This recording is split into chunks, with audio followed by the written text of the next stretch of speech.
Coucou tout le monde, bienvenue sur ma chaîne La Papote à Livres. Aujourd'hui, on fait une vidéo sur les sorties littéraires du mois d'août. Donc, si vous me voyez regarder en bas, c'est normal. Je lis mon ordi qui est juste en dessous. Alors, je vais faire un peu différemment sur cette vidéo parce qu'en fait, je vais d'abord vous donner les sorties ou one-shot ou début de saga. Je suis pas sûre que j'ai des débuts de saga, je crois que j'ai pris que des one-shot. Supposé one-shot. Peut-être on découvrira qu'en fait il y a plein de suites derrière. Et ensuite, je vais vous parler des sorties, des suites de saga que moi je suis. Ça fait beaucoup de suites, oui. Enfin, bref, voilà. Donc première partie, donc les sorties littéraires en normalement one-shot. Le 1er août, La star qui a pourri ma vie de Kemeya B et Erin Graham. Alors, il n'y a pas d'édition, ça doit sûrement être de l'auto-édition. Vous pouvez le trouver sur Kindle et Audio, donc je pense que c'est de l'auto-édition. Ça nous parle de quoi? Je vais vous le lire, ce sera plus simple. Donc, Zoé, caissière désabusée, ne veut plus entendre parler de Julien Lagrange, cet acteur trop beau, trop talentueux, mais surtout trop prétentieux. Pourtant, c'est bien lui qui la contacte au pire moment qui soit, sans raison ni explication. Julien souhaitait juste prendre des nouvelles de cette jolie comédienne recalée bien trop vite lors d'un casting. La culpabilité a-t-elle guidé son appel? Probablement. Quoi qu'il en soit, à présent, le mal est fait. Revenir en arrière? Pas moyen. Entre eux, ce n'est qu'une histoire de braquage, de malentendus, de mensonges et de scandales, de commères aigris, de familles intrusives, de paparazzi insupportables. Une histoire également de cœur, de sensualité, d'attirance. Et peut-être un peu une histoire de cinéma. Une histoire à mi-chemin entre une supérette de campagne et Hollywood. Une histoire qui bouleverse sans aucun doute leur vie. Reste à savoir s'ils s'en sortiront indemnes. Voilà, donc on parle de romance, de comédie et de comédie romantique et d'Enemies à Lovers. Enemies to Lovers.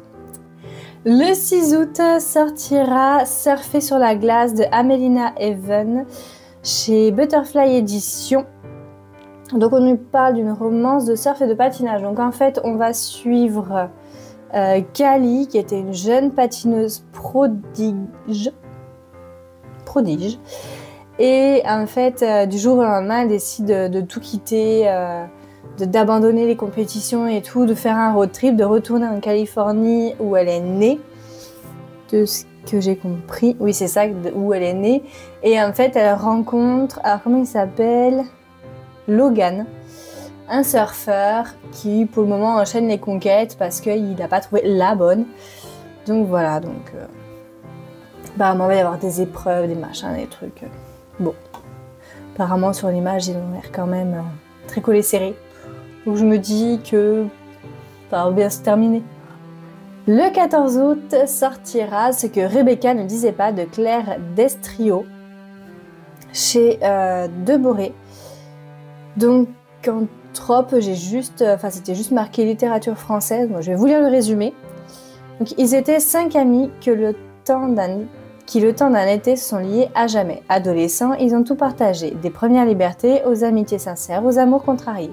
Trentenaires, ils vont tout évoquer, de l'insouciance perdue aux liens brisés et sentiments inavoués. Ces retrouvailles, comme un écho à leurs 15 ans, leur permettront-elles de chasser les fantômes du passé? Ils étaient 5 amis, Morgane, Virgile, Max, Chloé et Rebecca. Donc je sais pas du tout de quoi il en retourne, je sais pas ce qui s'est passé, je sais pas...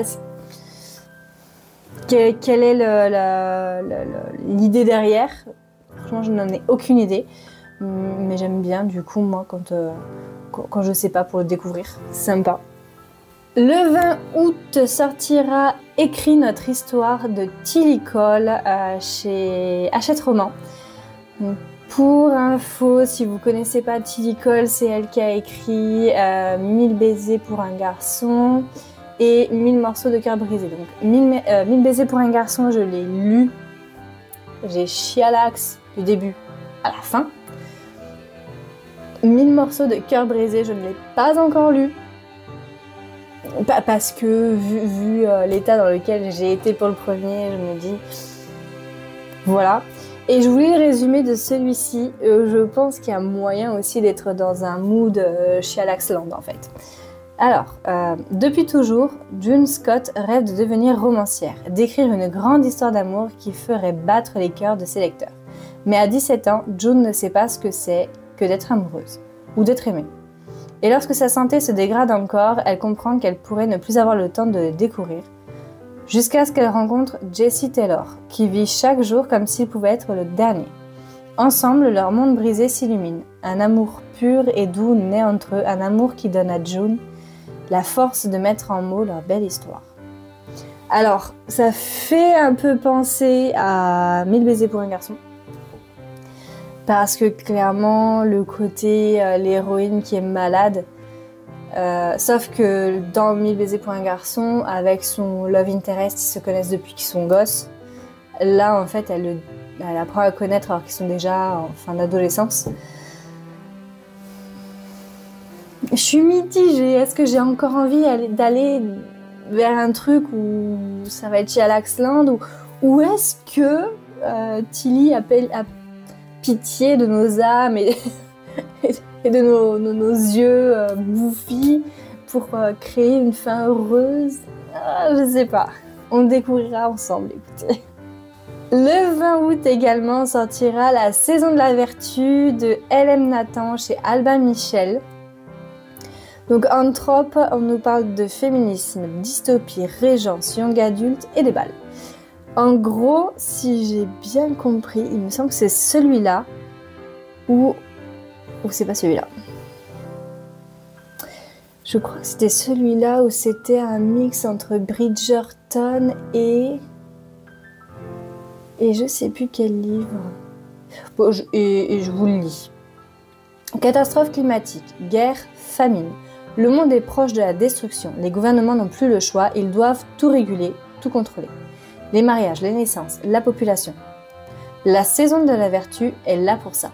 À l'occasion de bals, de jeunes femmes et hommes se rencontrent pour la première fois tandis que les autorités étudient leur compatibilité. L'amour n'a plus sa place. Seule la génétique compte. Mais Manon ne peut s'y résigner. Elle veut prendre son destin en main. Elle veut trouver son âme sœur. Voilà. Je sais plus, il me semble qu'il y avait un film comme ça où... C'était un film ou c'était un livre? Où justement, il régulait comme ça les personnes et tout. Je sais plus. J'ai un vague souvenir et non, ça reviendra pas. Ça reviendra pas du tout. Tant pis. Bon, si vous voyez à peu près ce que je veux dire, vous pouvez me mettre en commentaire. Histoire de m'aider un peu. Mais il me semblait qu'il y avait un film comme ça. Le 28 août sortira Atalante de Jennifer Saint chez Sabran. Donc on nous parle d'aventure, de mythologie grecque et de fantaisie. Alors c'est... Je sais pas si c'est ça doit être une réécriture mythologique. Mais j'avoue que Atalante, je connais pas. Je connais pas du tout. Bon, je voulais le résumer, mais j'avoue, je connais pas. Elle prouvera sa valeur au monde envers et contre tous. Fille de roi, Atalante est abandonnée à la naissance car elle n'est pas l'homme que son père espérait pour lui succéder. Au plus profond de la forêt où elle a été laissée pour morte, elle est recueillie et élevée par une ours au sein de sa portée. Grandissant sous l'œil protecteur de la déesse Artémis, l'orpheline devient une chasseresse redoutable. Témoin de son courage et de sa force inégalée, Artémis lui confie une mission qui la confrontera au monde l'ayant rejetée. Atalante devra rejoindre Jason et ses argonautes en quête de la mythique Toison d'Or. Jurant qu'elle prouvera sa valeur aux côtés des plus grands héros de son temps, la chasseresse embarque dans une aventure qui changera sa destinée à jamais. Mais elle découvrira vite que les hommes n'apprécient guère qu'une femme prétende être leur égale. Alors, je connais Artémis, sœur jumelle d'Apollon, déesse mince, c'était quoi, de la forêt, ou je sais pas quoi, enfin bref. Je vois qui est Artémis, mais alors Atalante, mais... aucune idée.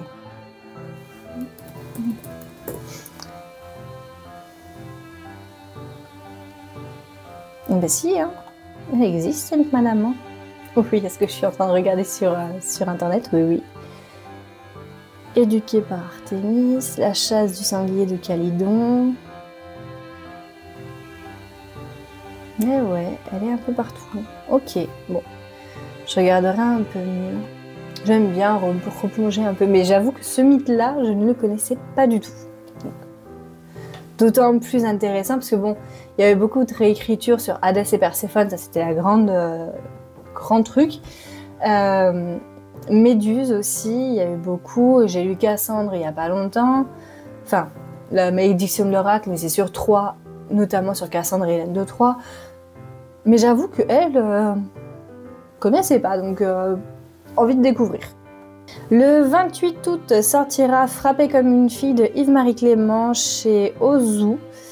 Donc ça parle de harcèlement, de reconstruction de soi. C'est une littérature pour adolescents et c'est dans du sport de combat. Donc on va suivre Jade qui est d'origine asiatique.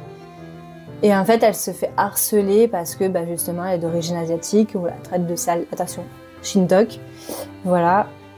Et du coup, elle décide de faire du freestyle combat parce qu'en fait, elle en a marre de se faire harceler, de se faire bousculer et plus, de se faire agresser sur les réseaux et tout. Donc en fait, elle en a juste marre et elle a juste envie de leur montrer de quel bois elle se chauffe et être capable de se défendre.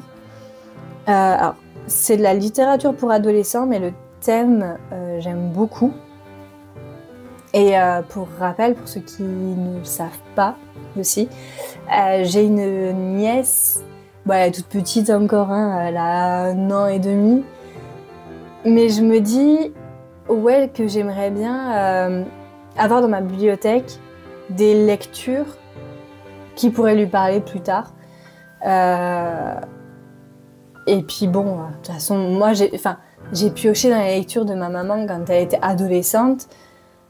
Donc en fait, ma nièce, quand elle aura 15 ans, 16 ans, 13 ans, peu importe, ou 20 ans, elle pourra quand même venir chez sa tata marraine pour piocher des lectures inspirantes. Enfin, j'ai énormément de genres dans ma bibliothèque. Mais vraiment beaucoup de genres. Et en fait, comme ça, c'est quelque chose que je n'ai pas connu, ou vite fait des chamaillades quand j'étais en primaire, mais franchement, c'était pas... Voilà, c'était pas assez marquant, c'était vraiment des petites brouilles de gamins. C'était pas vraiment du vrai harcèlement, donc c'est quelque chose que je ne connais pas.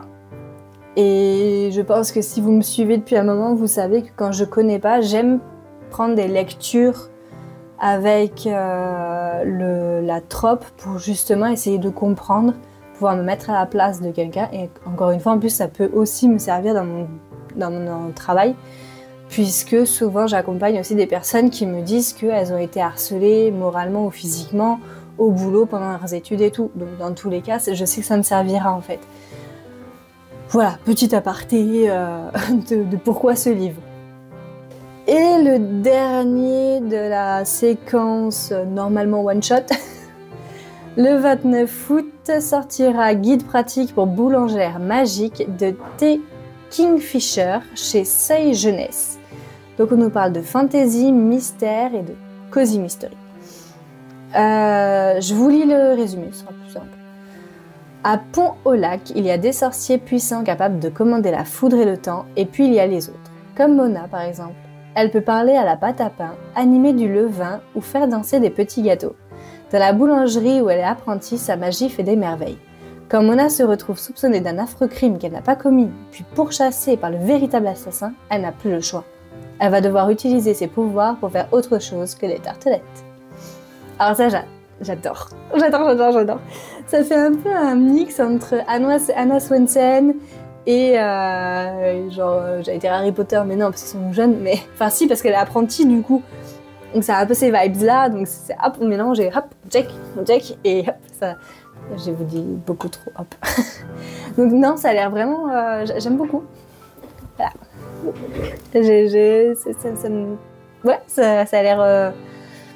ça a l'air vraiment sympa. On va maintenant passer à la section sorties littéraires qui font partie de mes suites de saga. Donc le 20 août sortira Un sort gravé dans les eaux de Daniel L. Jensen, qui est la suite de Un destin gravé dans le je sais plus quoi. Je regarde en bas parce qu'en fait normalement il est dans ma... Il est quelque part par là. Un destin ancré dans le sang. Juste là. Un destin ancré dans le sang. Donc... Je vais vous lire le résumé du 1 parce que j'avoue je l'ai pas encore lu. Il y a le 2 qui sort mais j'ai pas encore lu le 1. Il fait partie de mes lectures... Alors pas de ma palle de l'été. Et je pense que ça fera partie de ma palle automnale et tout. Enfin bref. Donc, née au cœur des fjords glacés du Skaland et mariée à un homme rustre qu'elle n'aime pas, Freya ne rêve que de devenir une guerrière et de planter une hache dans le dos de son époux.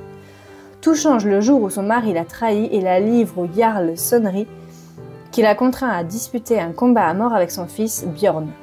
Pour survivre, Freya n'a d'autre choix que de révéler son plus grand secret. En lui offrant une goutte de son sang, la déesse Lyn l'a dotée de pouvoirs qui font d'elle une Skaldmo, une guerrière capable de repousser n'importe quelle attaque à l'aide de son bouclier. Or, une prophétie ancienne avait annoncé qu'une Skaldmo unirait les peuples du Skarland sous le règne de celui qui contrôlerait sa destinée. Afin de devenir roi, le Jarl Snorri force Freya à lui prêter serment et ordonne à Bjorn de la protéger contre les ennemis. Pour faire ses preuves, Freya doit apprendre à se battre et à maîtriser ses pouvoirs tout en surmontant les terribles épreuves auxquelles la soumettent les dieux. Cependant, de tous les défis auxquels elle est confrontée, le plus difficile est peut-être l'attirance irrésistible qu'elle éprouve pour Bjorn. Si elle succombe à son désir interdit pour le beau et valeureux guerrier, elle risque non seulement sa destinée, mais aussi celle de ceux qu'elle s'est juré de protéger.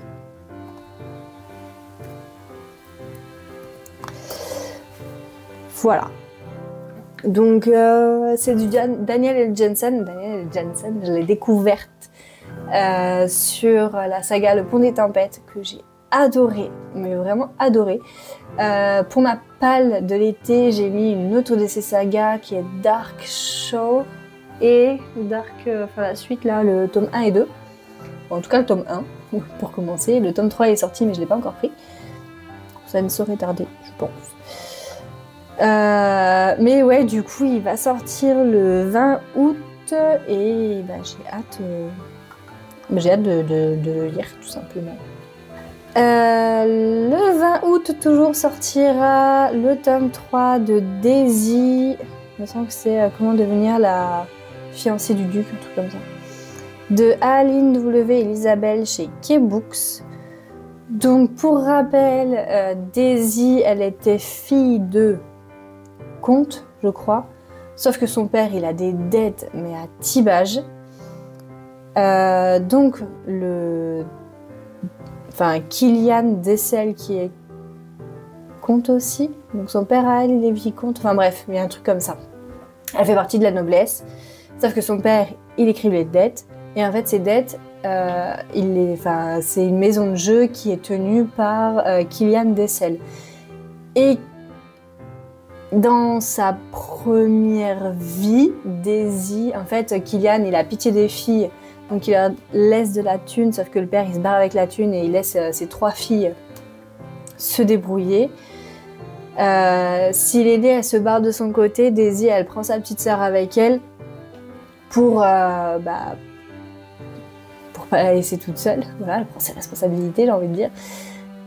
Et en fait elle se retrouve embrigadée dans un méli-mélo. En fait elle est embauchée dans une boutique de fringues. Elle a une aventure, elle est la maîtresse du gérant, sauf qu'elle se fait assassiner par la fiancée du gérant. Retour en arrière, et le jour où Killian va venir pour se faire rembourser les dettes, du coup Daisy elle dit ok, on va éviter d'avoir le même destin, hein, on va éviter de de repartir. On sait que le père il va tout voler. Et du coup, elle lui propose de devenir sa femme.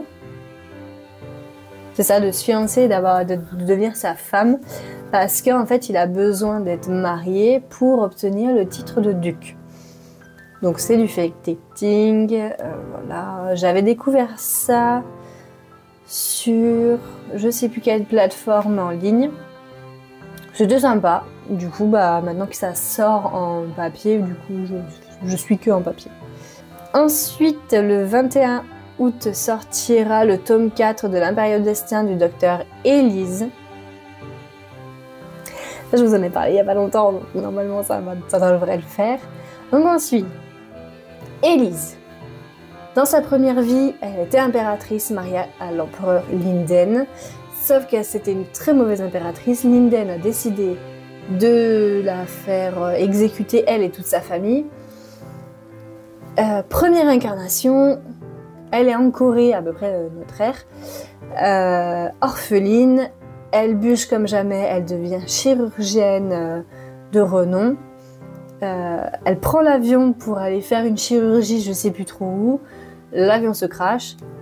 Réincarnation dans son corps de Élise avant l'annonce des fiançailles, donc avant ses 16 ans. Et en fait, elle va essayer de négocier avec l'empereur le fait d'annuler ses fiançailles pour devenir médecin.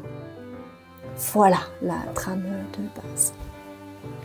Donc ça aussi, j'aime beaucoup. Bon, ça, je l'ai tout lu déjà sur pareil, je sais plus quel site, je sais plus quelle appli, enfin bref, sur le web. Et j'ai énormément aimé. Le 21 août, Comment Reliana a survécu au manoir Winehight, le tome 8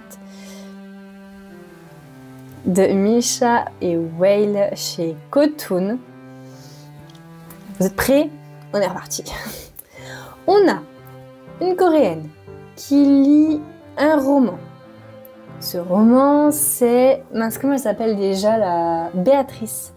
Elle s'appelle Béatrice. Et en fait, Béatrice, c'est l'héroïne du roman, une jolie petite blonde, qui va finir avec un duc, parce que en fait, elle va enquêter sur la mort de sa meilleure amie. Notre petite Coréenne se réincarne en la fameuse meilleure amie de Béatrice, Reliana. Sauf que du coup, comme elle sait ce qui va se passer, elle sait que son mari va l'assassiner, elle se dit, on va faire en sorte d'annuler les fiançailles. Donc elle fait tout pour annuler ses fiançailles avec le gars, sauf que le gars il est tenace.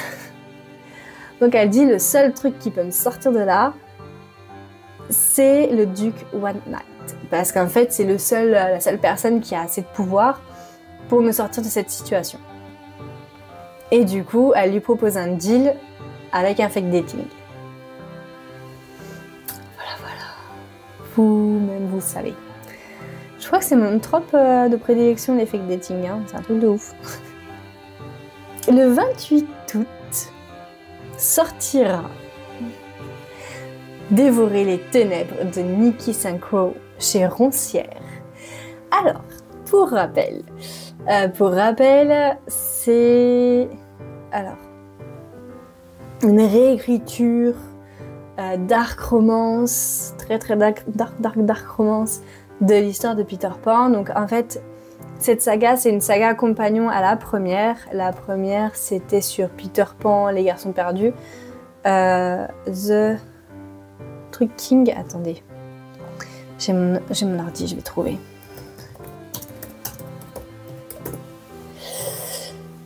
The Never King.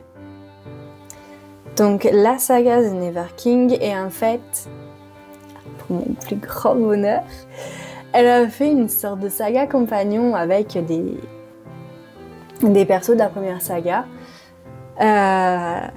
avec le crocodile. Et lui, je le surkiffe. À la base, cette saga, il y a énormément de smut. Bon, je l'ai squeeze un peu. Par contre, j'ai été très agréablement surprise de découvrir que dans la nouvelle saga, donc le premier tome de la nouvelle saga, c'est Dévoreur d'hommes, il y a vachement moins de smut. Il y avait quoi, deux scènes, plus une ou deux scénettes, voilà. Mais en vrai, il y avait énormément, beaucoup moins de smut. Je sais pas si le tome 2, ça va être la même, avec beaucoup moins de smut, etc. Mais en tout cas, j'ai hâte de découvrir parce que du coup, ils nous ont laissé sur un petit suspense. Et j'ai hâte de découvrir. De toute façon, Crocodile, je kiffe son personnage dans la saga de Nikki Synchro, de la façon dont elle l'a écrit, dont elle l'a pensé. Je le kiffe. Voilà. Il n'y a pas d'autre mot. Hein, voilà. C'est comme ça. C'est fini. Je me fatigue. C'est fini pour aujourd'hui, pour cette vidéo en tout cas. J'espère qu'elle vous aura plu. Dites-moi en commentaire s'il y a des sorties que je vous ai présentées qui vous font envie, ou s'il y a d'autres sorties dont j'ai pas parlé forcément, mais qui voilà, ça vous tente aussi. N'hésitez pas. En commentaire si vous êtes timide, sur quoi on pourrait partir? Sur des planches de surf. Est-ce qu'il y a des planches de surf en emoji? Ouais, il y a des emojis surf. Bah écoutez, des emojis par rapport au surf, à la plage. Voilà. Ce serait pas mal. Ouais, on est pas mal comme ça. Et puis n'hésitez pas à vous abonner, partager, liker. Et puis on se retrouve très vite. Allez, bisous!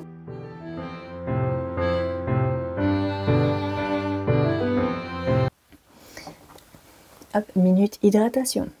Je me fatigue moi-même.